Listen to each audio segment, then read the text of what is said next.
Einam vėl į naujoves kažkokias šitam ūkį. Grow ir Protect buvo panaudota. Taip, vienu važiavimu, bet ir pati lapija skiriasi. Tiek naujojo, kad tik spėk domėtis.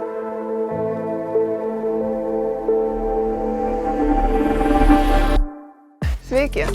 Esame Anykščių rajone, Pasaurimo Vilkončių ūkyje. Apžiūrėsim šiandien miežių pasėlį, kur yra įrengtas bioversijo demo laukas. Nu tai pasakok. Buvo prieš tai žieminiai kviečiai. Pirmą kartą sėjam žieminius miežius, kadangi dabar nauji reikalavimai. Gabai. Einam vėl į naujoves kažkokias šitam ūkį. Tai va, buvo pasėti šitie pasėliai rugsėjo 5 dieną.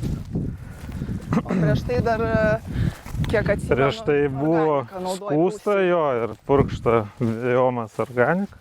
O purškiai vieną ar su glifosu? Su glifosu purškiau. Tai va, yra pliusas didelis, kad galima vienu purškimu viską padaryti. O kiek trąšų ar dėjai NPK? Taip, dėjau su sėjamąja prie sėklos 100 kg hektarą NPK trąšų. Žemė čia nėra aukšto našumo. O kiek maždaug, kiek kviečių derlius koks buvo prieš tai? Čianai apie 5,5 tonos iš hektaro. O boniteto balą nežinai koksai? Man atrodo 38 čianai yra. Tai gerai, tai pasėjai, patręšiai, sėkla, ta prasme, trąšos buvo prie sėklos. Taip. Ir kas tada? Norma 155 hektarai buvo, nes ankstyvo gal sėjo. Purškiau vėl biomas, Grow ir Protect. Ir didelis pliusas, kad galima su 100 litrų vandens. Tai po 100 ml Grow ir Protect buvo panaudota. Taip, vienu važiavimu. Maždaug prieš 2 savaitės, man atrodo lygiai prieš 2 savaitės. Taip, prieš 2 savaitės.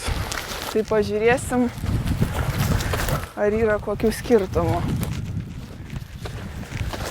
Šeštadienį daug lietaus buvo, bet paviršius jau sausas praktiškai. Nu, žinai kaip, jeigu drėgmės trūkumas, tai gal geriau sunkesnė žemė. Paprastai sunkesnė žemė gal ir maisto medžiagų yra daugiau. O tu dirvos tyrimų nesidaręs? Prieš 5 metų. Ir ką rado? Šiaip visai viskas normaliai, proto ribos. Nėra ten kažkokių įsišokimų, kad ten ar rūgščios, ar kažką.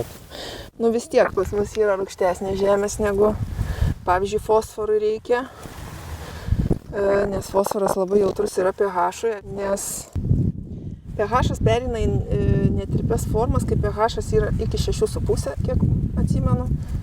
Ir nuo 7 vėl užsiblokuoja. Tai Grow būtent tą ir daro, kad jisai tirpina tą fosforą, kuris yra neprieinamas augalui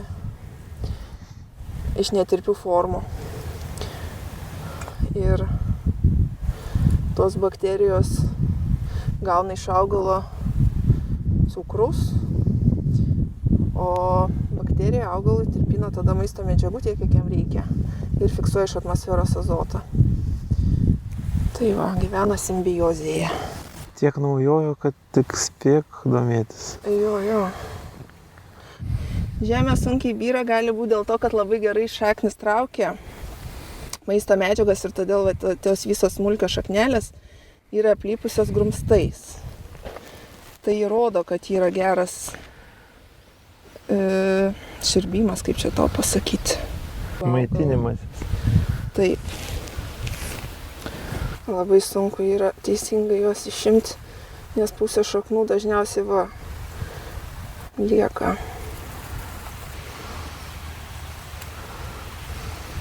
Bandom turbūt eiti.